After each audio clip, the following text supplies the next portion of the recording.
हम लोग बात कर रहे थे आपका स्ट्रिक्ट लायबिलिटी, इस पर बात हो रही थी।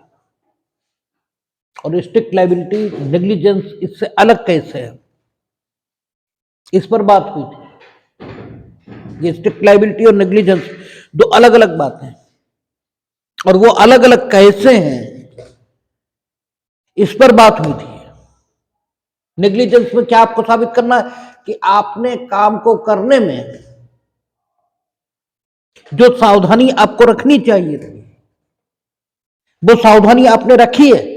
यानी जहां पर आपका असावधानी न दिखाने का कर्तव्य था, वहां आपने अपने कर्तव्य का सम्यक निर्वहन किया है।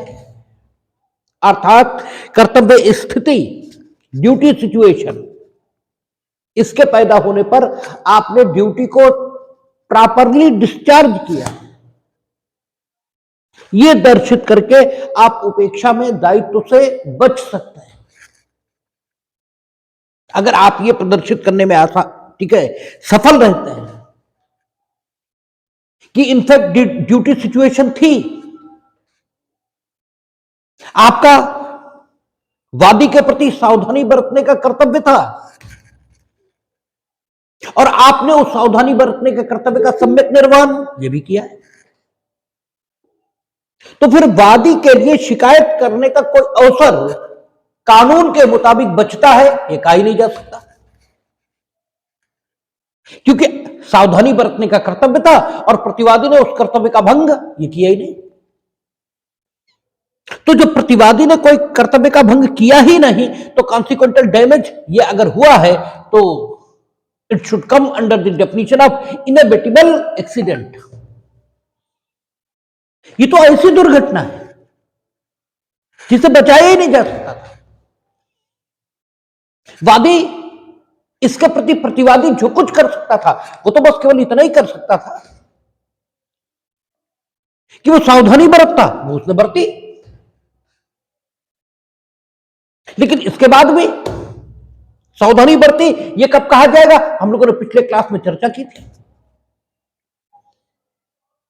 ये तब कहा जाएगा जबकि प्रतिवादी जिस काम को कर रहा है, अगर प्रतिवादी की जगह ये कोई अन्य व्यक्ति उस काम को करे जो उस काम को करने में कुशल है, और प्रतिवादी वो भी कुशल है, यानी उस काम को करने के तरीकों से प्रतिवादी भली भांति अवगत है। अगर अवगत ही नहीं है तब तो उसने कर्तव्य का भंग किया ही है। तुम ड्राइविंग नहीं करना चाहते, क्यों कर रहे हो ड्राइविंग? लेकिन प्रतिवादी उस काम को करने में कुशल भी है, और उसने उस काम को करने में उन मानदंडों का पालन भी किया है जिन मानदंडों को उस प्रकार का काम करने के लिए अन्य उसी के समान कुशल व्यक्ति स्थापित किया हुआ मानते हैं। अर्थात उसकी जगह कोई और होता वो भी वैसे ही करता। लेकिन इसके बाद भी वादी को नुकसान हो गया, तो फिर इसमें प्रतिवादी की कोई गलती है ये नहीं माना जा सकता। वो तो कोई होता, परिणाम तो वही होता जो हुआ है। इसलिए उपेक्षा के मामले में आप ये दर्शित करके दायित्व से मुक्ति ये पा सकते हैं कि there was a duty situation but you have behaved according to that duty situation and you have discharged your duty properly। आपने सम्यक तरीके से अपने कर्तव्य का निर्वहन किया। यह दर्शित करके आप अपने दायित्व से मुक्ति ये पा सकते हैं। लेकिन हम लोगों ने देखा था कि रायलैंड वर्सेस फ्लेचर, वहां इस प्रकार की सिचुएशन आ गई जिसमें उपेक्षा के इस सामान्य नियम ने अन्याय ये किया। अन्याय किया ये कहें या यूं कहें कि रायलैंड वर्सेस फ्लेचर में जो तथ्य स्थिति पैदा हुई उसमें उपेक्षा से संबंधित ये नियम पूर्ण न्याय करने में समर्थ नहीं हो सका। क्योंकि रायलैंड वर्सेस फ्लेचर में पोजीशन क्या आई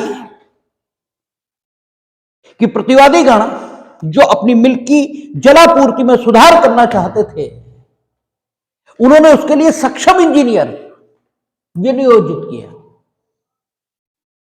ठीक है, जो कुछ उस संव्यवहार में प्रतिवादियों के द्वारा किया जा सकता था वो उन्होंने किया। They have appointed the qualified engineer for the performance of that work. ठीक है, जो कि वो अपने मिल की वाटर सप्लाई को इंप्रूव करने के लिए करना चाहते थे। उसके लिए सक्षम इंजीनियर उन्होंने लगाए, और जब सक्षम इंजीनियर लगाए तो सक्षम इंजीनियर कौन बन जाएंगे? मुक्त ठेकेदार। और जब हम लोगों ने general principle of the chart पढ़े थे तो हम लोगों ने देखा था सेवक के लिए प्रतिनिधिक दायित्व है, मुक्त ठेकेदार के लिए प्रतिनिधिक दायित्व नहीं है। सेवक का निर्धारण कैसे करेंगे? तो धनन घाघरा दरवाज सेवरल केस लॉज, ठीक है, हम लोगों ने डिस्कस किए थे कि कोई सेवक है या नहीं है, इस बात का निर्धारण कैसे कैसे करेंगे। कब्जा एक चीज निकल कर आई थी, फिर अन्य चीजें भी निकल कर आई थी, क्योंकि कब्जा अनन्य मापदंड सिद्ध नहीं हुआ था सेवक के निर्धारण के लिए। तो आप एक बार मुक्त ठेकेदार इस डेफिनेशन में आए तो फिर आपके कार्यों के लिए वादी, ठीक है, आपके कार्यों के लिए वादी ये नहीं बल्कि प्रतिवादी कहना चाहिए। तो आपके कार्यों के लिए प्रतिवादी दायी नहीं, उसने सक्षम इंजीनियर नियोजित करके अपने दायित्व से मुक्ति ये पाली थी। और इंजीनियर मुक्त ठेकेदार हैं, गलती उनकी है और उनकी गलती उसे पक्षकार नहीं बनाया, वादी ये मुकदमा प्रतिवादियों पर लाया और प्रतिवादियों ने कोई गड़बड़ की नहीं। तो उपेक्षा की सामान्य विधि में उन्हें कोई उपचार उपलब्ध हो ही नहीं सकता था, क्योंकि उपचार उपेक्षा में उपलब्ध हो उसके लिए ड्यूटी सिचुएशन इसका भंग हो। ड्यूटी सिचुएशन उसने भंग नहीं की, प्रतिवादी ने उसे जितना करना चाहिए था उस व्यवहार उसने किया। अब आपको नुकसान हुआ तो जस्टिस ब्लैकबर्न ने रायलैंड वर्सेस फ्लेचर के नाम से विधि का एक नया नियम यह प्रतिपादित किया, और इस नए नियम में जस्टिस ब्लैकबर्न ने यह कहा उपेक्षा हो न हो, अगर आप अपनी भूमि का विशेष उपभोग करते हैं यानी अस्वाभाविक उपभोग करते हैं और वहां कोई ऐसी चीज इकट्ठा करते हैं जिसके निकल भागने से नुकसान हो जाने का पूर्वानुमान यह आप लगा सकते हैं, और वह चीज निकल भागती है और किसी को नुकसान पहुंचाती है, निकल भागती यानी वह आपकी भूमि से पलायन कर जाती है। जस्टिस ब्लैकबर्न ने कहा था कि आप स्वामी हैं अपनी भूमि के, और चूंकि आप स्वामी हैं इसलिए ये अन्यायपूर्ण होगा, ठीक नहीं होगा कि हम आपको आपकी भूमि पर आपकी मनचाही चीज लाने से रोक दें। ये ठीक नहीं है, क्योंकि ये तो स्वामी के अधिकारों में कटौती है। तो हम आपके अधिकारों में कोई कटौती नहीं करेंगे।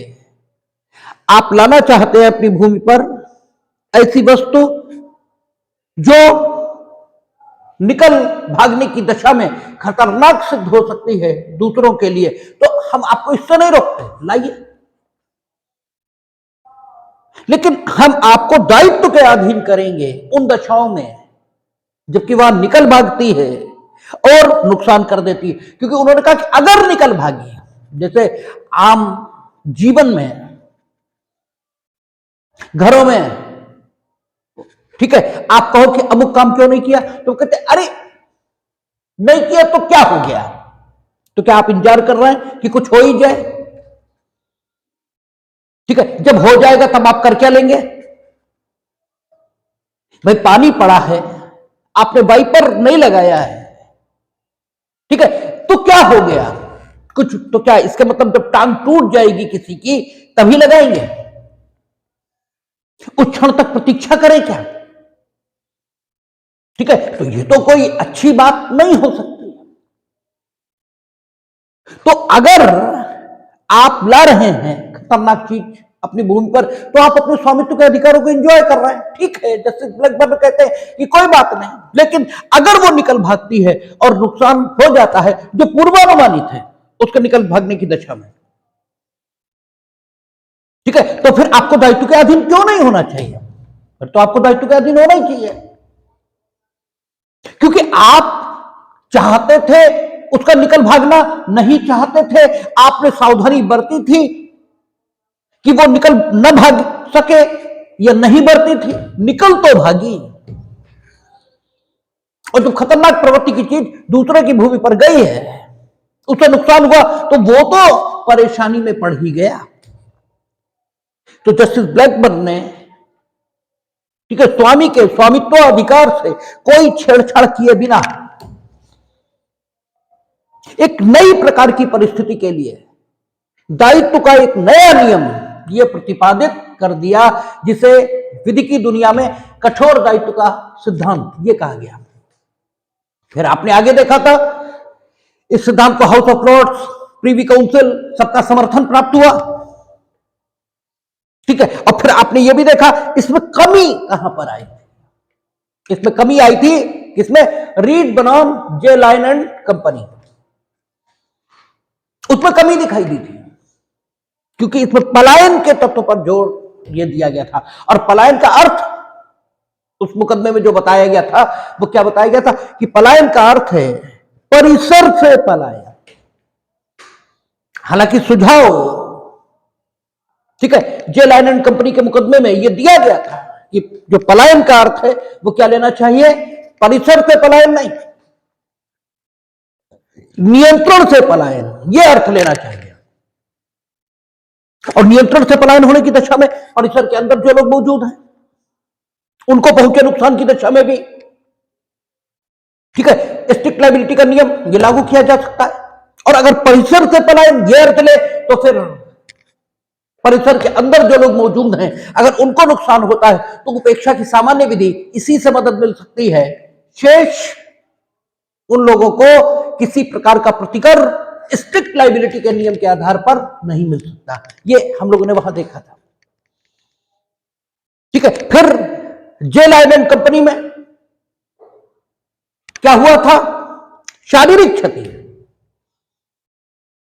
और कठोर दायित्व का सिद्धांत जिस मुकदमे में आया उसमें क्या हुआ था? सांपत्तिक क्षति। उसमें सांपत्तिक क्षति हुई थी, वादी की खानों में पानी भर गया था। यह भी सवाल उठे कि क्या स्ट्रिक्ट लायबिलिटी का नियम सिर्फ उन मामलों तक सीमित है जिनमें वस्तु परिसर से पलायन करे और नुकसान किसे पहुंचाए? संपत्ति को। अगर शरीर को पहुंचाती तो क्या लागू नहीं होता?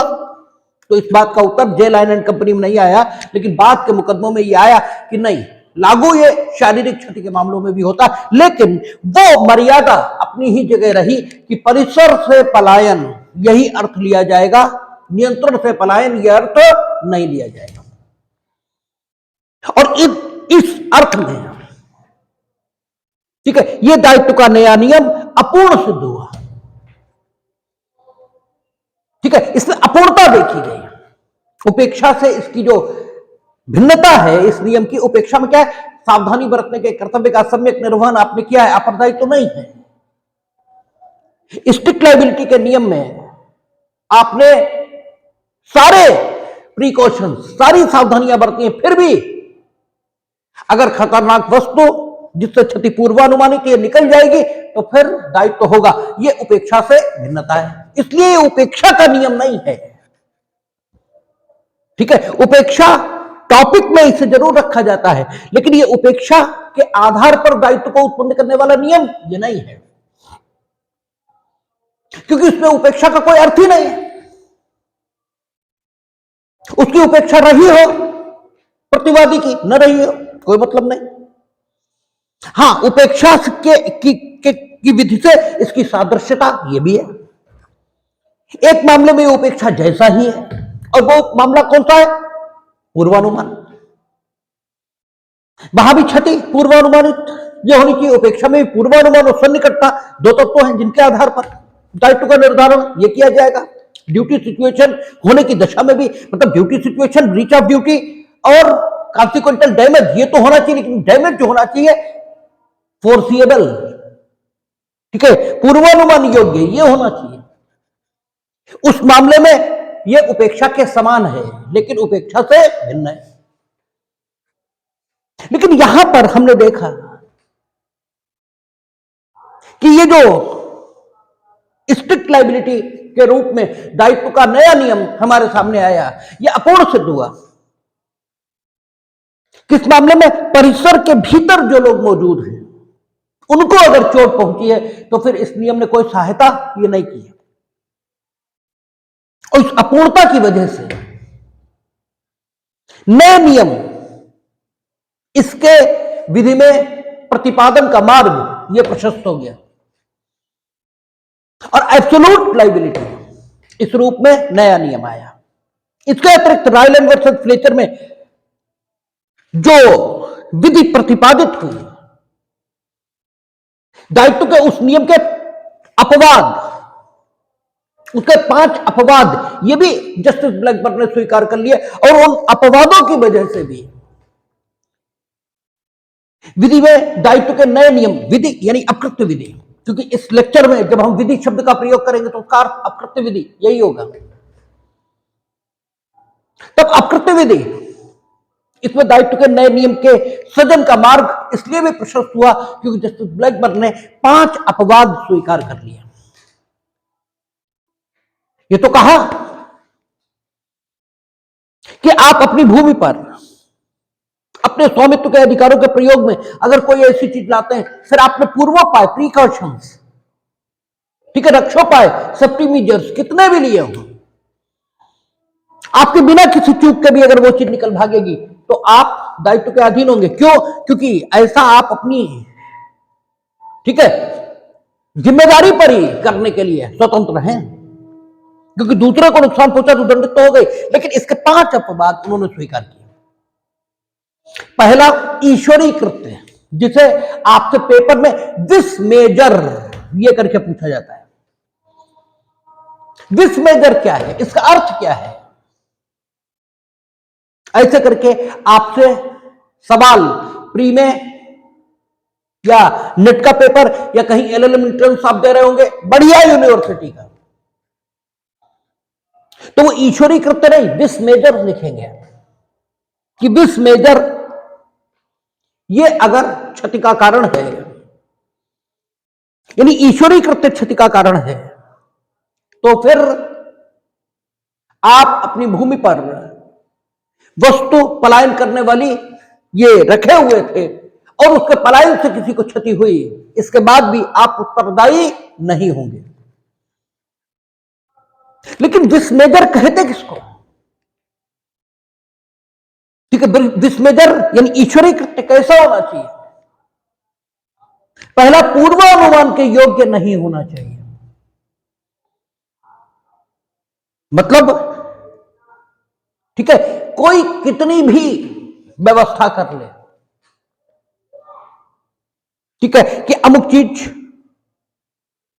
ये हमारी भूमि से निकल भागकर किसी को नुकसान ना करे, इसके लिए आप चाहे जितनी व्यवस्था कर लेते हैं, लेकिन इसके बाद भी प्रकृति अपनी शक्ति से उसने कुछ ऐसा घटित कर दिया जिसकी वजह से वे सारी व्यवस्थाएं जो मानव कर सकता था वे अपर्याप्त सिद्ध होती, तो फिर वो ईश्वरीय कृत्य है और उसी से दुर्घटना हुई है, ये कहा जाता है। ईश्वरीय कृत्य का अर्थ यह नहीं है कि घटना पहली बार हो, ऐसा ईश्वरीय कृत्य माने जाने के लिए, ठीक है, घटना में इस गुण का होना यह जरूरी नहीं कि वो पहली बार हो, लगातार होती रहती, जैसे सामान्य वर्षा होती है। लेकिन वो केदारनाथ में बादल फट गया,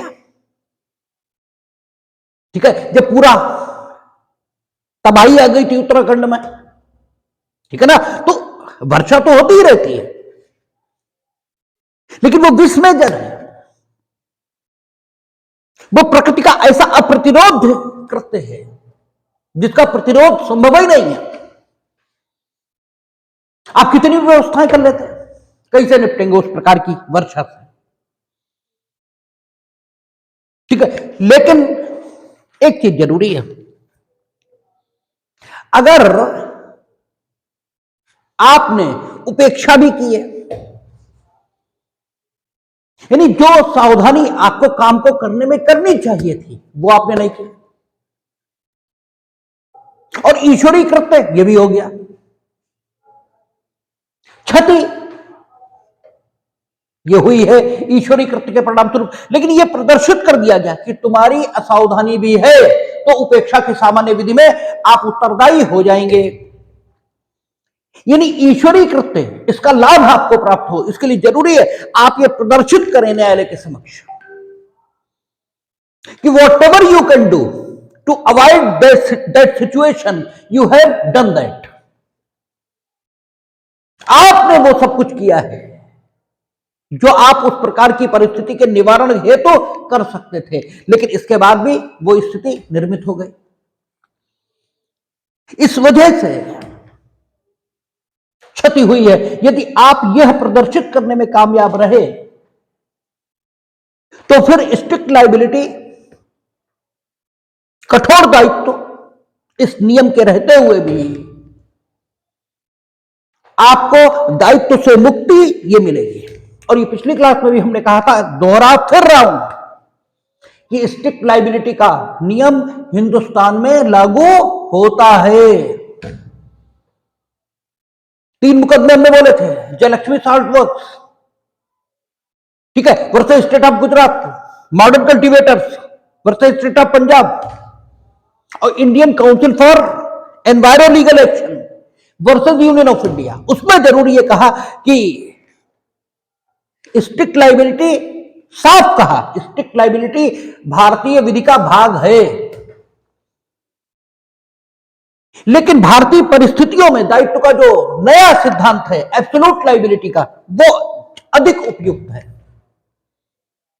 तो किसी दायित्व के सिद्धांत का अधिक उपयुक्त होना ये अलग बात है, और उसका लागू न होना या लागू होना ये बिल्कुल अलग बात है। इसलिए इस गलतफहमी में कतई नहीं आएंगे कि स्ट्रिक्ट लायबिलिटी का नियम हिंदुस्तान में लागू नहीं होता, लेकिन वही बात है कि हमारे पास उससे बेहतर नियम ये है, और उस बेहतर नियम के आने का रास्ता वो यहीं से निकलता है, क्योंकि स्ट्रिक्ट लायबिलिटी में आपने एक्सेप्शन ये स्वीकार कर लिया। विस मेजर का मुकदमा आया, कौन था? Nichols versus Marsland. Nichols versus Marsland में है क्या? प्रतिवादी ने कृत्रिम झीलें ये बनवाई हैं अपनी जमीन पर, और आर्टिफिशियल लेक्स में जल का भराव ये किया, और आर्टिफिशियल लेक्स को बनाने में किसी प्रकार की कोई उपेक्षा, असावधानी ये नहीं बरती है उसमें। उसका जनसाधारण के प्रति जो कर्तव्य है उसका सम्यक निर्वहन उसने किया है। ड्यूटी टू टेक केयर ये जो उसकी थी वो उसने सम्यक रूप से निर्वहन उसका किया है। कुशलता पूर्वक आर्टिफिशियल लेक्स ये निर्मित हुई है। इसके बाद भी इतना पानी बरसा कि उन आर्टिफिशियल लेक्स के किनारे टूट गए और पानी बह निकला, और पानी इस कदर बहा कि गांव में बने हुए 6 पुल ये बह गए। ठीक है, तो कोर्ट ने कहा कि उपेक्षा थी नहीं। No doubt he has made a special use of his land because he has stored the water on his land. ठीक है, then he may be, ठीक है, under the liability towards those persons who has got a injury.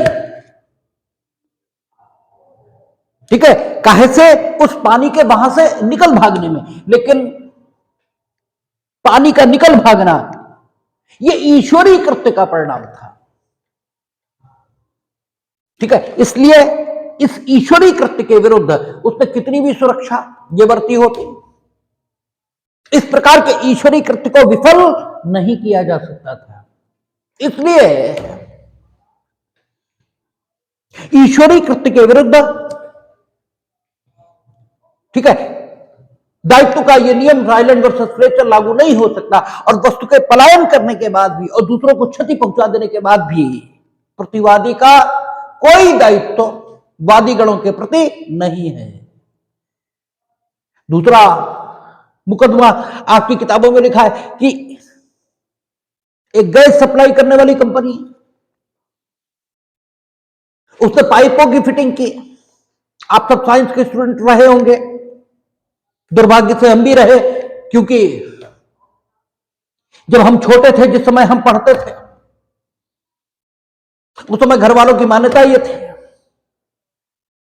कि science नहीं पढ़ोगे तो जाने क्या हो जाएगा, साइंस ही पढ़ने योग्य चीज है। जबकि अब हम अपने को देखते हैं तो हमें समझ में ये आया कि मेरा तो जन्म ही,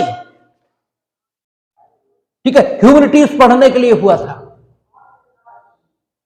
केमिस्ट्री फिजिक्स हमें जीवन में समझ में नहीं आई। जीवन में समझ में नहीं मतलब जितना मन मेरा इनमें लगता है उतना मन उनमें लगता ही नहीं। हम पदार्थ के गुणधर्म, इसके विश्लेषण हेतु पैदा ही नहीं हुए थे। हम आदमी के स्वभाव के गुणधर्म, आदमी के गुणधर्म के विश्लेषण हेतु पैदा हुए थे।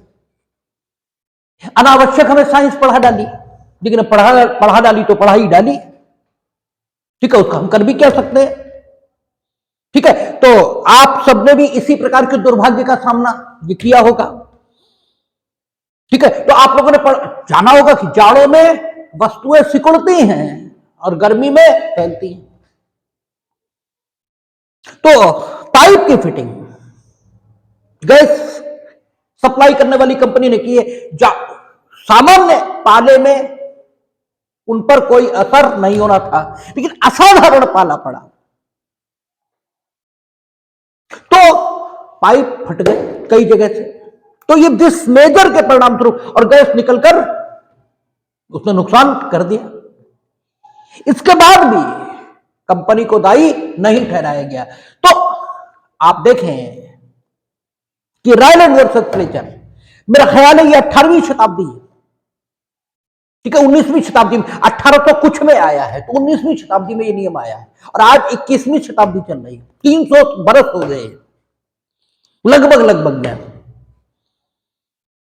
ठीक है। दायित्व का नियम तो चला आ रहा है, लेकिन युगीन परिस्थितियों में, आज की परिस्थितियों में, जब आतंकवाद जैसे चीजों का हम सामना कर रहे हैं, तब रायलैंड वर्सेस फ्लेचर का यह नियम समुचित विधि को प्रतिपादित करता है कि नहीं कहा जा सकता। कैसे, आगे देखेंगे। अभी तो हम डिसमेजर की ही बात कर रहे हैं कि अगर ईश्वरीय कृत्य है, इससे कोई नुकसान हुआ है तो रायलैंड वर्सेस फ्लेचर कोई दायित्व का निर्धारण करता ही नहीं। दूसरी बात कहता है अजनबी का हस्तक्षेप अगर है, वादी ने सब कुछ ठीक है किया, वादी ने, मेरे मुंह से वादी निकल जाता है, ठीक है, लेकिन एक यूनिवर्सल बात समझ लें कि वादी हमेशा दायित्व आरोपित करने की मांग करता है। दायित्व का आरोपण प्रतिवादी के विरुद्ध होता है। तो अगर मेरे मुंह से रिदम में वादी या प्रतिवादी बोलने में गलती भी हो रही है तो आप उसे अकॉर्डिंगली खुद सुधार लें। इतनी अपेक्षा अगर हम आपसे करते हैं तो कोई अन्याय आपके साथ कर रहे हैं ऐसा नहीं, ठीक है। हमें नहीं लगता कि हम कोई अन्याय आपके साथ कर रहे हैं, क्योंकि हम ये उम्मीद कर सकते हैं कि ऑल ऑफ यू इतना तो कानून जानते ही होंगे कि अगर वादी प्रतिवादी बोलने में कोई गलती हो रही तो उसे आप सुधार लेंगे, ठीक है। और उसके लिए हमारी आलोचना नहीं करेंगे, ऐसी उम्मीद हम कर सकते हैं। ऐसी उम्मीद करना नाइंसाफी नहीं होगी, जहां तक हमें लगता है, ठीक है। तो कुल मिलाकर देखें तो प्रतिवादी ने अपनी भूमि पर अस्वाभाविक तरीके से इस्तेमाल करते हुए कोई खतरनाक चीज इकट्ठी कर ली, सही है, लेकिन उसने जो कुछ वो कर सकता था, whatever he can do, he has done that। और कोई अजनबी आया, स्ट्रेंजर आया, उसने हस्तक्षेप किया है, जिस वजह से वो चीज वहां से निकल भागी और उसने पूर्वानुमानित क्षति जो उसके निकल भागने से अनुमानित थी वो कर दी। तो रायलैंड वर्सेस फ्लेचर लागू ही नहीं होता। रायलैंड वर्सेस फ्लेचर लागू नहीं होता, मीनिंग देयर बाय दायित्व का आधार सिद्धांत जो इस मुकदमे में प्रतिपादित हुआ, प्रतिवादी को दायित्व के अधीन करने के लिए ये काम नहीं आएगा और प्रतिवादी दायित्व से बचकर निकल जाएगा। और आज का युग जब आईएसआईएस जैसे आतंकवादी संगठन हो, हमने कहा ना कानून को हवा में मत पढ़िए, कानून लागू होने के लिए और प्रत्येक कानून लागू होने के लिए। आज जब आईएसआईएस जैसे आतंकवादी संगठन है तो आतंकवादियों ने कोई कसम नहीं खाई है कि हम कसम खाते हैं गोली से ही आदमी को मारेंगे, गैस या किसी खतरनाक वस्तु का पलायन करा के आदमी को नहीं मारेंगे। ऐसी कोई कसम नहीं खाई हुई है आतंकवादियों ने, वो किसी भी ढंग से आदमी को मारेंगे। और इसीलिए आईटीबीपी हिंदुस्तान में, आईटीबीपी बोल रहे हैं, आईटीबीपी नहीं, ठीक है, आपका वो कौन सा है, केंद्रीय औद्योगिक सुरक्षा बल ऐसे करके, सीआईएसएफ, यस, ठीक है, सेंट्रल इंडस्ट्रियल सिक्योरिटी फोर्सेस, उद्योगों की सुरक्षा के लिए अलग से बल का गठन है। क्योंकि आज आपने बांध बना रखा है, टिहरी बना रखा है, किसी ने उड़ा दिया तो कुछ करने की जरूरत ही नहीं, उत्तराखंड यूपी सब बहा चला जाएगा। और बांध बना रखा तो आपने भूमि का स्वाभाविक उपभोग किया है, अस्वाभाविक उपभोग कर रखा है आपने, उस पर ऐसी चीज इकट्ठा की है जो निकल भागे क्षति कर देगी, ठीक है, निकल भागी क्षति कर दी उसने, ठीक है। अब किया क्या आपने, ठीक है, आपकी ही गलती से वो निकल भागी है, लेकिन जब दायित्व का नंबर आएगा तब क्या आप कह देंगे आतंकवादियों ने गड़बड़ कर दी इसलिए निकल भागी। अब लीजिए आप तो दायित्व से बड़ी आसानी से बच गए, यह वाकई आतंकवादियों ने गड़बड़ कर दी और वो चीज निकल भागी और उसने नुकसान कर दिया, तो दायित्व के अधीन कोई है ही नहीं। कौन है दायित्व के अधीन? कोई नहीं।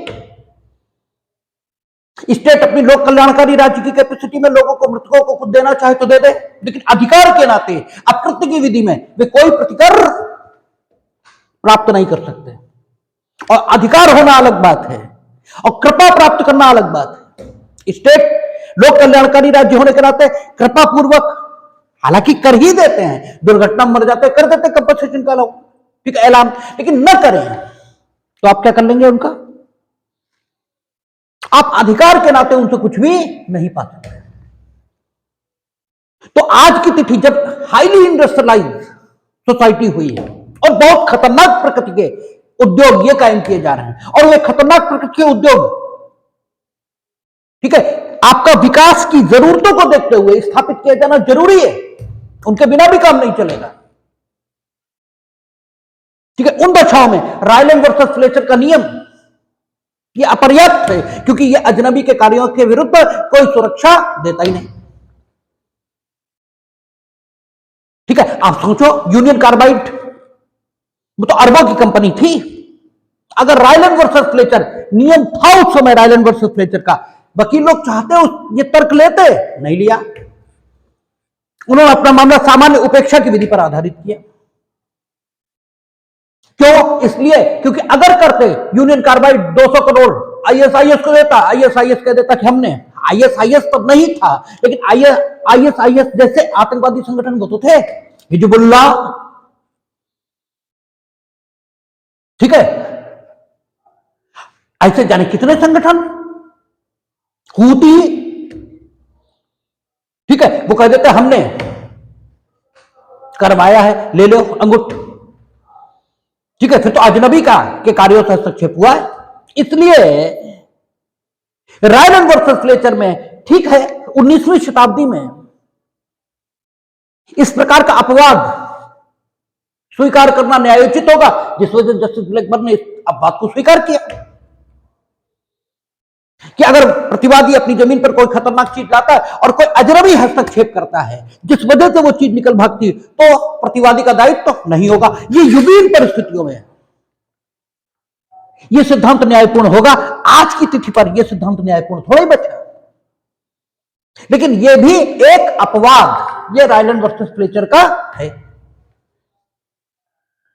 ठीक है, तीसरा अपवाद, अगर वादी और प्रतिवादी, ठीक है, दोनों के संयुक्त फायदे के लिए, ठीक है, दोनों के संयुक्त फायदे के लिए कोई काम किया गया है, फायदा दोनों का है उस काम में, ठीक है। जैसे एक परिसर ये वादी और प्रतिवादी के द्वारा किराए पर लिया गया, ठीक है, दोनों का फायदा है उस परिसर को किराए पर लेने में। और जल की फिटिंग या मुकदमा आपकी किताबों में दिया हुआ है कि वादी और प्रतिवादी दोनों के सामान्य लाभ के लिए कोई काम किया गया, ठीक है, दोनों के सामान्य लाभ के लिए। यानी प्रतिवादी ने अपनी भूमि पर जो चीज इकट्ठा की जिसके निकल भागने की प्रवृत्ति थी और निकल भागने की दशा में नुकसान हो जाना पूर्वानुमानित था, वह चीज निकल तो भागी, नुकसान भी हुआ, लेकिन उस चीज का भंडारण प्रतिवादी ने अपनी भूमि पर अपने और वादी दोनों के सामान्य लाभ के लिए किया था। तो उस दशा में रायलैंड वर्सेस फ्लेचर के नियम के आधार पर प्रतिवादी को दायित्व के अधीन नहीं किया जा सकता। जैसे वादी और प्रतिवादी दोनों ने मिलकर कोई मकान ये किराए पर लिया, कोई स्टोर रूम ये किराए पर लिया, उसमें पानी, ठीक है, इसकी फिटिंग है, और पानी की फिटिंग यानी वो टंकी जो बड़ी वाली रखी रहती है उससे सप्लाई तो वादी के हिस्से उसमें भी जा रही है, लेकिन वो टंकी रखी प्रतिवादी की तरफ है और टंकी फट गई, पानी निकला पूरे घर में भर गया और वादी को बड़ा नुकसान हुआ, क्योंकि वादी के पास जो चीजें थी वो पानी से खराब हो जाने वाली थी, ठीक है। अब वादी अगर प्रतिवादी से कोई प्रतिकर की धनराशि मांगे तो वादी को कुछ भी नहीं मिलेगा, क्योंकि whatever thing has been stored on the, ठीक है, sole of that part of the house, ठीक है, जो कि प्रतिवादी के कब्जे में था, वहां जो कुछ स्टोर किया गया था उसका फायदा वादी भी ले रहा था। मीठा मीठा गप, कड़वा कड़वा थू नहीं होगा। आप दोनों के सामान्य लाभ के लिए वो चीज वहां इकट्ठा हुई थी, आप मना कर देते, लाभ होगा तो आप उठाएंगे और नुकसान हो जाएगा तब कौन उठाएगा। इसलिए यहां पर भी जब प्रतिवादी के द्वारा कार्य वादी के सामान्य लाभ के लिए किया गया, अपने और वादी दोनों के सामान्य लाभ के लिए, तब भी प्रतिवादी का दायित्व तो नहीं होगा। It is also an exception of the general rule of the liability. यह भी दायित्व के उस सिद्धांत का एक अपवाद है। चौथा, वादी की खुद की गलती है, वादी की खुद की गलती है। जो चीज, जिस चीज ने वादी को नुकसान पहुंचा दिया वो चीज नो डाउट प्रतिवादी की जमीन पर थी, भागने की प्रवृत्ति रखती थी, भागेगी नुकसान होगा, एस्टिमेटेड था, भागी नुकसान भी हुआ, लेकिन भागने में गलती किसकी? वादी की। तब भी रायलैंड वर्सेस फ्लेचर का नियम यह कहता है कि किसी प्रकार का कोई दायित्व तो यह प्रतिवादी पर अधिरोपित नहीं किया जाएगा। उदाहरण आपकी किताबों में उदाहरण दिया कि वादी और प्रतिवादी इन्होंने एक स्थान ये किराए पर लिया, जो स्वामी है उसने इन दोनों के किराएदारी वाले भागों को अलग करने के लिए एक दीवार बीच में बनवाई।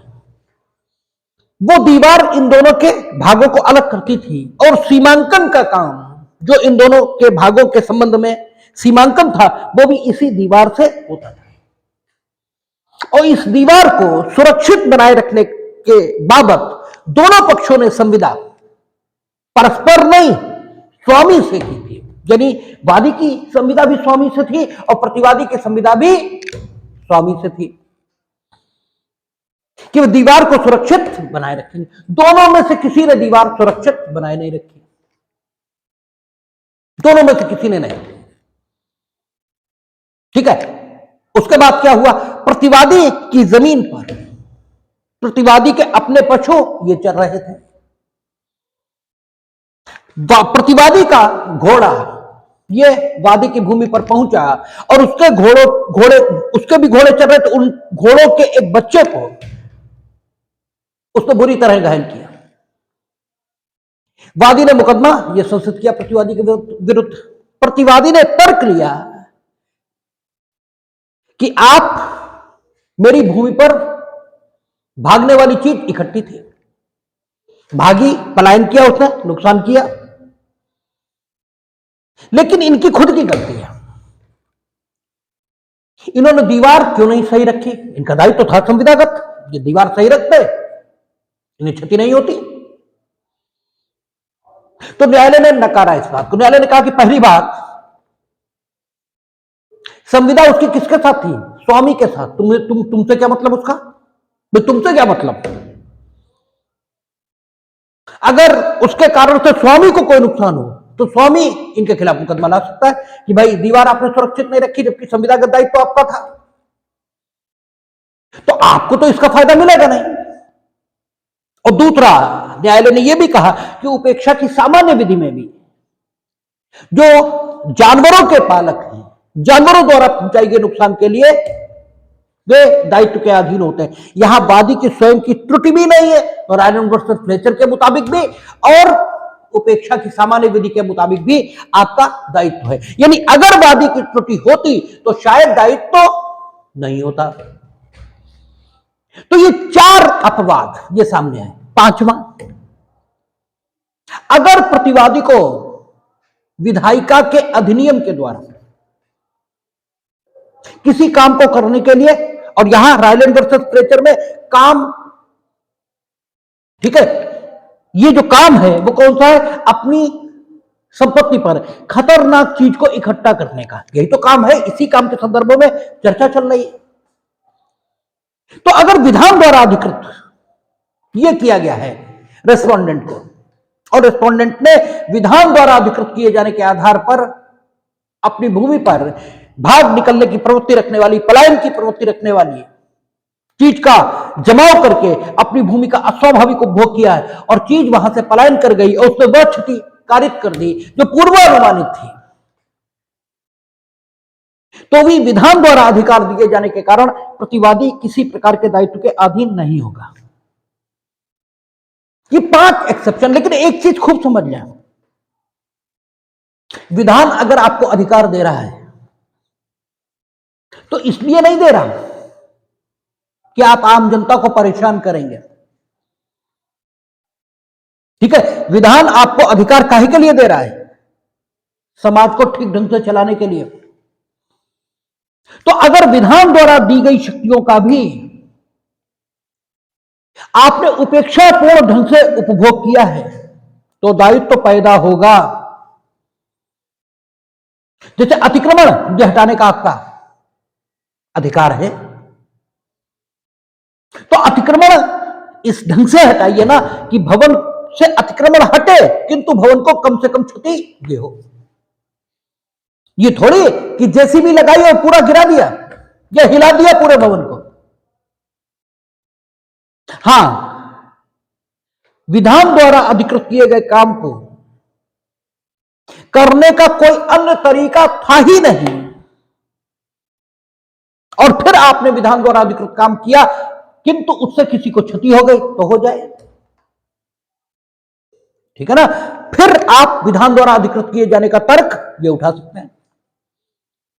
लेकिन विधान द्वारा अधिकृत किए गए काम को करने में आपने स्वयं उपेक्षा ये प्रदर्शित की है,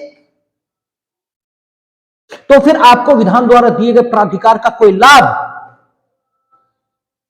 ये नहीं मिलेगा। ठीक है, विधान द्वारा अधिकृत किए गए कामों के संबंध में यह बात आप दिमाग में और ध्यान में खूब ढंग से रख लें, क्योंकि अपकृत्य के पेपर जब आप देखेंगे, और विशेषकर नेट की बात कर रहा हूं, आपके दृष्टिकोण से ये बहुत बड़ा एग्जाम होता होगा, लेकिन जहां तक मेरा एक्सपीरियंस है, ठीक है, उसके मुताबिक ये कोई बहुत बड़ा एग्जाम नहीं है। नेट और विभिन्न अच्छी यूनिवर्सिटीज के जो एंट्रेंस के एग्जाम है वो आपसे हिलाए नहीं हिलेंगे। ठीक है, तो अपकृत्य में ये सवाल खूब पूछते हैं कि विधान द्वारा अधिकृत किए जाने की दशा में क्या अपकृत्यात्मक दायित्व होता है? हो भी सकता है, नहीं भी हो सकता है। विधान द्वारा अधिकृत किए गए काम में, ठीक है, अगर आप विधान द्वारा अधिकृत किए गए काम को कर रहे तो सामान्यतः अपकृत्य में दायित्व तो नहीं होगा, लेकिन विधान द्वारा अधिकृत किए गए काम में भी आप अपकरण के माध्यम से, मिसफियंस के माध्यम से अपकृत्य के दोषी हो सकते हैं। आपको पता है अपकृत्य 3 तरीके से, मिसफियंस, नॉनफियंस और मेलाफियंस। दुष्करण, अपकरण और अकरण 3 तरीकों से हो सकता है। अपराध 2 ही तरीकों से होता है, कृत्य अवलोप, एक्ट एंड ऑमिशन। अपकृत्य 3 तरीके से होता है। तो विधान द्वारा अधिकृत किए गए काम को भी आप गलत तरीके से अर्थात अपकरण के माध्यम से करते हैं, मिसफियंस करते हैं, तो फिर आप विधान द्वारा अधिकृत किए गए काम में भी अपकृत्य के दोषी हो सकते हैं। दीज आर द 5 एक्सेप्शंस जिन्होंने इस युग की परिस्थितियों में रायलैंड वर्सेस फ्लेचर के नियम को अनुपयुक्त ये बना दिया। और जब इसे अनुपयुक्त बनाया तो दायित्व के नवीन सिद्धांत की खोज ये शुरू हुई। अमेरिका, ठीक है, आदि देशों में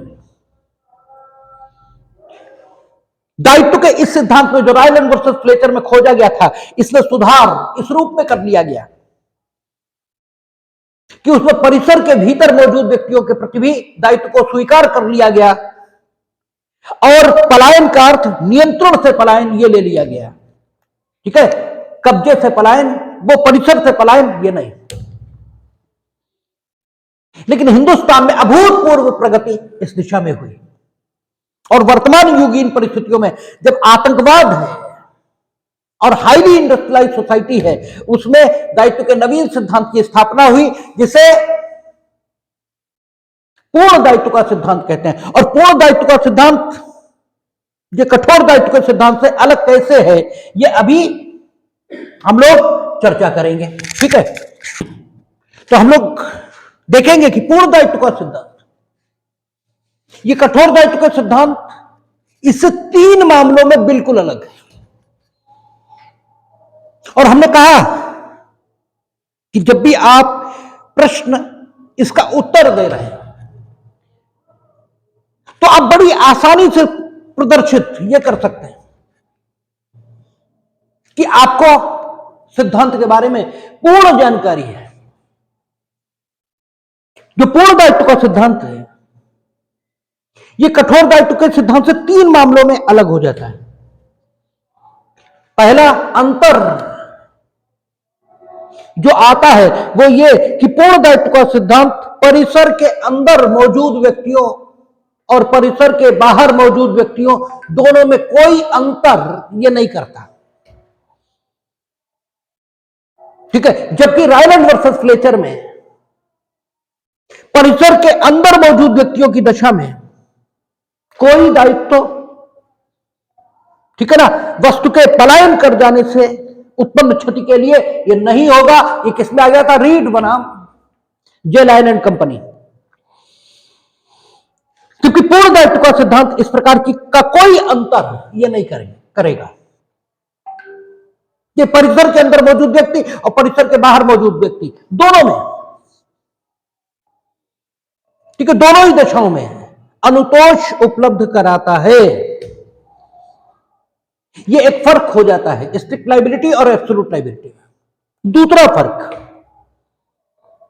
स्ट्रिक्ट लाइबिलिटी के 5 एक्सेप्शन हैं और एब्सोल्यूट लाइबिलिटी का कोई एक्सेप्शन नहीं। और आप लोग जब एग्जाम में उत्तर लिखते हैं तो केवल यही अंतर लिखते हैं, स्ट्रिक्ट लाइबिलिटी और एब्सोल्यूट लाइबिलिटी का। शेष 2 अंतर, उसकी चर्चा ये भी नहीं करते आप। ठीक है, जैसे पहला अंतर, जो परिसर के अंदर मौजूद व्यक्ति और परिसर के बाहर मौजूद व्यक्ति, इनको लेकर जो अंतर, इसकी तो चर्चा ही नहीं होती, जबकि प्रमुख अंतर है स्ट्रिक्ट लाइबिलिटी के कंसेप्शन में और एब्सोल्यूट लाइबिलिटी के कंसेप्शन में। दूसरा अंतर क्षतिपूर्ति, इस पर आता है। जो एब्सोल्यूट लाइबिलिटी है इसमें क्षतिपूर्ति दंडात्मक ये मिलेगी मीनिंग देयर बाई एग्जम्पलरी डैमेजेस ये दिए जा सकते हैं। हमने जब general principle of the tort आपको बता रहे थे अपकृत्य के सामान्य सिद्धांत, तो क्षतिपूर्ति के प्रकार बताए थे, नाम मात्र की नुकसानी, तिरस्कारित क्षतिपूर्ति, साधारण क्षतिपूर्ति, ठीक है, और आपके दंडात्मक क्षतिपूर्ति, एग्जम्पलरी डैमेजेस, विशेष क्षतिपूर्ति, ये सबकी चर्चा हुई थी कि अपकृत्य की विधि में कई प्रकार की क्षतिपूर्ति है। तो आपका रायलैंड वर्सेस फ्लेचर जिस क्षतिपूर्ति की व्यवस्था करता है वो साधारण या प्रतिकारात्मक कंपनसेटरी क्षतिपूर्ति ये दिलाता है। रायलैंड वर्सेस फ्लेचर के सिद्धांत के आधार पर अगर आपको क्षतिपूर्ति मिली तो वो कैसी होगी? प्रतिकारात्मक कंपनसेटरी है। जबकि एब्सोल्यूट लायबिलिटी ये क्या करती है? दंडात्मक क्षतिपूर्ति इसकी व्यवस्था भी करती है। यद्यपि Charanlal Sahu versus union of India,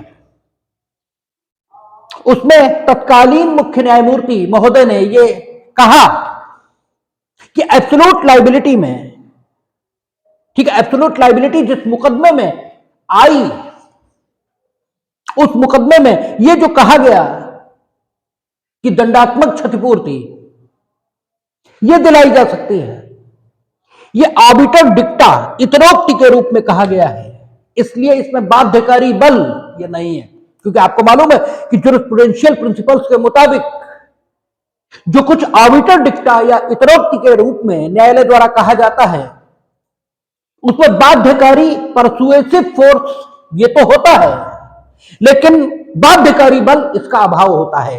ठीक है, वो न्यायालय के लिए मार्गदर्शक सिद्धांत ये तो निर्धारित करता है, लेकिन उसे मानने के लिए न्यायालय आबद्ध नहीं होता। तो चरणलाल साहू ने कहा कि आर्बिटर डिक्टा के रूप में इसको माना है, लेकिन Indian council for इन्वायरो legal action versus union of India, इसमें माननीय उच्चतम न्यायालय ने पुनः यह निर्धारित कर दिया और यह स्वीकार कर लिया कि नहीं, ये जो एब्सोल्यूट लायबिलिटी है ये ठीक है, इसमें दंडात्मक क्षतिपूर्ति ये की जा सकती है। ठीक है, तो आज का कानून यही है कि एब्सोल्यूट लायबिलिटी यानी पूर्ण दायित्व का सिद्धांत, दायित्व का ये जो सिद्धांत है ये क्या करता है? आपका दंडात्मक क्षतिपूर्ति की व्यवस्था करता है। तो रायलैंड वर्सेस फ्लेचर से जब एब्सोल्यूट लायबिलिटी की हम तुलना करेंगे तो मुख्यतः 3 अंतर हमें दिखाई देंगे। पहला अंतर, पूर्ण दायित्व का सिद्धांत परिसर के अंदर और बाहर मौजूद व्यक्तियों में कोई भेद नहीं करता। चीज निकल भागी, ठीक है, नहीं निकल भागी, इससे कोई मतलब नहीं, क्योंकि अभी हम चर्चा करेंगे एब्सोल्यूट लायबिलिटी है कहां और क्या है, किस मुकदमे में आई, वो बात करेंगे। लेकिन यह तय है कि आप परिसर के अंदर है बाहर है कोई फर्क नहीं पड़ता। अगर आपको औद्योगिक गतिविधि उसके कारण से नुकसान हुआ है तो आप प्रतिकर के अधिकारी हैं। ठीक है, एब्सोल्यूट लायबिलिटी ये कह रही है। दूसरा, यहां कोई एक्सेप्शन नहीं है एब्सोल्यूट लायबिलिटी में। आपने कुछ भी किया, इससे कोई मतलब नहीं। आपने कुछ नहीं किया, किया, इस सबसे कोई मतलब नहीं। आप एक खतरनाक औद्योगिक गतिविधि में संलग्न थे और उस प्रकार के खतरनाक औद्योगिक गतिविधि इसके कारण से किसी को नुकसान हुआ, बस बात खत्म। आपको, ठीक है, उस व्यक्ति की क्षतिपूर्ति ये करनी ही होगी, कोई एक्सेप्शन नहीं। ये दूसरा अंतर है जो रायलैंड वर्सेस फ्लेचर है। और तीसरा, क्षतिपूर्ति के मुद्दे पर रायलैंड वर्सेस फ्लेचर में जो क्षतिपूर्ति है वो साधारण होगी या प्रतिकारात्मक होगी, यहां दंडात्मक ये भी होगी। एब्सोल्यूट लायबिलिटी का प्रिंसिपल ये आया किस मुकदमे में? MC Mehta versus union of India 1987, इसमें आया। तथ्य क्या है? Shriram food and fertilizers limited नाम की एक कंपनी है, इससे ओलियम गैस का रिसाव ये हुआ है, ठीक है, और ओलियम गैस जहरीली है, इससे मनुष्यों को नुकसान हुआ है, ठीक है। उद्योग प्रतिपूर्ति करे इन लोगों की, इसके लिए, ठीक है, मुकदमा ये फाइल हुआ है क्षतिपूर्ति का। इस मुकदमे में माननीय उच्चतम न्यायालय ने आत्यंतिक दायित्व, ये प्रिंसिपल ऑफ एब्सोल्यूट लायबिलिटी या आत्यंतिक दायित्व का सिद्धांत विधि के नवीनतम सिद्धांत के रूप में प्रतिपादित किया। और इसको प्रतिपादित करते हुए न्यायालय ने कहा है कि आज की जो औद्योगिक अवस्था है, इसमें खतरनाक उद्योग, इसका संचालन हम बंद नहीं कर सकते, क्योंकि वो सभ्यता की जरूरत है, वो विकास की आवश्यकता है। फर्टिलाइजर कंपनी को हम बंद नहीं कर सकते, और फर्टिलाइजर कंपनी अगर काम करेंगी तो यूरिया बनाने के लिए हमें अमोनिया इसी का इस्तेमाल करना पड़ेगा। बिना अमोनिया के इस्तेमाल हुए यूरिया नहीं बन सकती है, और अमोनिया अगर रिसाव होगा तो नुकसान पहुंचाएगी, और यूरिया अगर उत्पादित नहीं होगी तो खेतों की पैदावार हम उतनी नहीं कर सकते जितनी हमारी खाद्यान्न की जरूरत है। इसलिए जो हजार्डवस इंडस्ट्री है, जो खतरनाक उद्योग हैं, उन्हें बंद करने की बात ये हम नहीं कर सकते, लेकिन हम लोगों को मरने के लिए भी नहीं छोड़ सकते, और वो भी आज की परिस्थिति में। हम रायलैंड वर्सेस फ्लेचर उस पर आधारित भी नहीं हो सकते, क्योंकि आज तो आईएसआईएस जैसे संगठन है, आज तो वहीं बैठे बैठे अजनबी के हस्तक्षेप के द्वारा का तर्क लेकर के और सारे दायित्वों से बचा जा सकता है। तो आज पूर्ण दायित्व जैसे सिद्धांत की जरूरत है, इसलिए न्यायालय ने पूर्ण दायित्व का सिद्धांत इसमें प्रतिपादित किया। उन्होंने कहा कि आज की जो हाईली इंडस्ट्रियलाइज व्यवस्था है, इसमें खतरनाक उद्योग लगाना यह हमारी आवश्यकता है, यह हमारी जरूरत है। हम खतरनाक उद्योगों का लगाना बंद नहीं कर सकते, क्योंकि वो विकास की जरूरत है, लेकिन हम खतरनाक उद्योगों द्वारा समाज में जो क्षति, इसकी संभावना, इसके पहुंचाने की संभावना है, इसको भी नजरअंदाज ये नहीं कर सकते। इसलिए उन्होंने सिद्धांत प्रतिपादित किया कि कोई खतरनाक औद्योगिक गतिविधि ये अगर किसी स्थान पर चलाई जा रही है तो किसी चीज का पलायन हो, अच्छा ये भी अंतर है एब्सोल्यूट लायबिलिटी और रायलैंड वर्सेस फ्लेचर का। उसमें पलायन वस्तु का आवश्यक बात है, जिस पर जोर आपका हाउस ऑफ लॉर्ड्स और प्रीवी काउंसिल दोनों ने दिया है। वस्तु का पलायन जरूरी है, ठीक है। एब्सोल्यूट लायबिलिटी में यह भी जरूरी नहीं है। एब्सोल्यूट लायबिलिटी बस सिर्फ एक बार, आप एक स्थान पर खतरनाक औद्योगिक गतिविधि ये चला रहे थे, ठीक है, the activity which were run by you at a particular place that was hazardous, ठीक है, वो खतरनाक औद्योगिक गतिविधि थी और उससे नुकसान हुआ है। पलायन से हुआ क्या हुआ, कुछ नहीं, जो नुकसान है कॉन्सिक्वेंटल है उस गतिविधि का। अगर यह है कि खतरनाक औद्योगिक गतिविधि इसके चलाए जाने के कारण यह नुकसान पैदा हुआ है, तो आप यानी उद्योग ये क्षतिग्रस्त व्यक्ति की क्षतिपूर्ति ये करेगा, इस दायित्व के अधीन होगा कि क्षतिग्रस्त व्यक्ति की क्षतिपूर्ति ये करे। और इस दायित्व का जो आधार ये माननीय उच्चतम न्यायालय ने बताया है, वो कहा कि चूंकि उद्योग चलाने से जो लाभ होगा वो तो आप ही ले रहे हो भाई, जो उद्योग चलाने से लाभ हो रहा है खतरनाक, वो तो आप ही ले रहे हो, तो ये माना जाएगा कि मानव कानून ने आपको उस प्रकार की खतरनाक औद्योगिक गतिविधि के संचालन की अनुज्ञा ये इसी शर्त पर दी है कि अगर किसी को नुकसान होगा तो आप उसकी क्षतिपूर्ति करोगे। ये विविक्षित शर्त इसी पर आपको अनुज्ञा मिली, क्योंकि जब भी आप कोई खतरनाक काम करते हो दैनंदिन जीवन में भी, डेली रूटीन लाइफ में भी, तो उस खतरनाक परिणामों के आप स्वयं उत्तरदायी होंगे।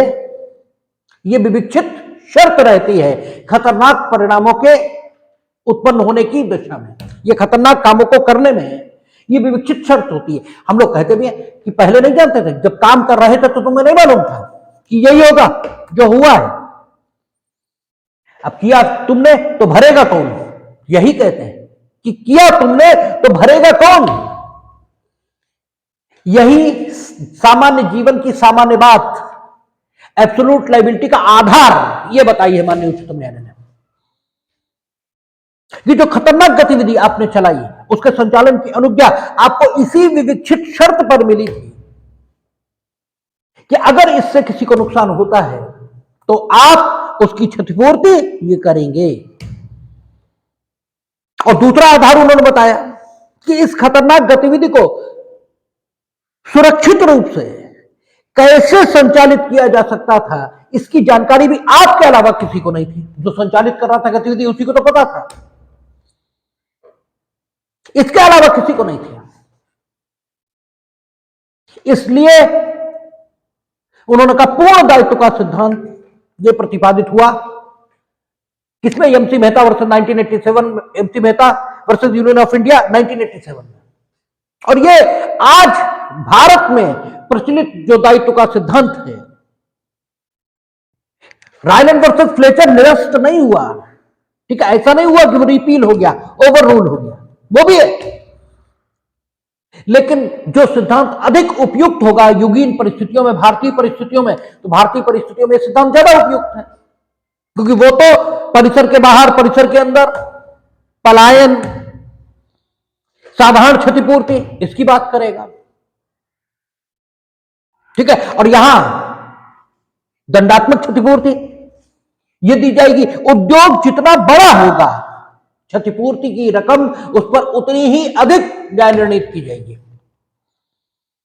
कहते हैं ना कि जो समझदार है उसे ज्यादा दंड मिलेगा।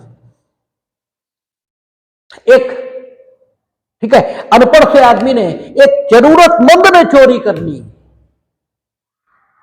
तो उसे एक दिन का दंड यह भी पर्याप्त है कि 3 वर्ष तक का दिया जा सकता है। और तुम सब भांति समर्थ होते हुए, कोई आवश्यकता नहीं, बस अपनी आर्थिक प्रगति के लिए आपने चोरी की तो आपको ज्यादा दंड ये मिलना चाहिए।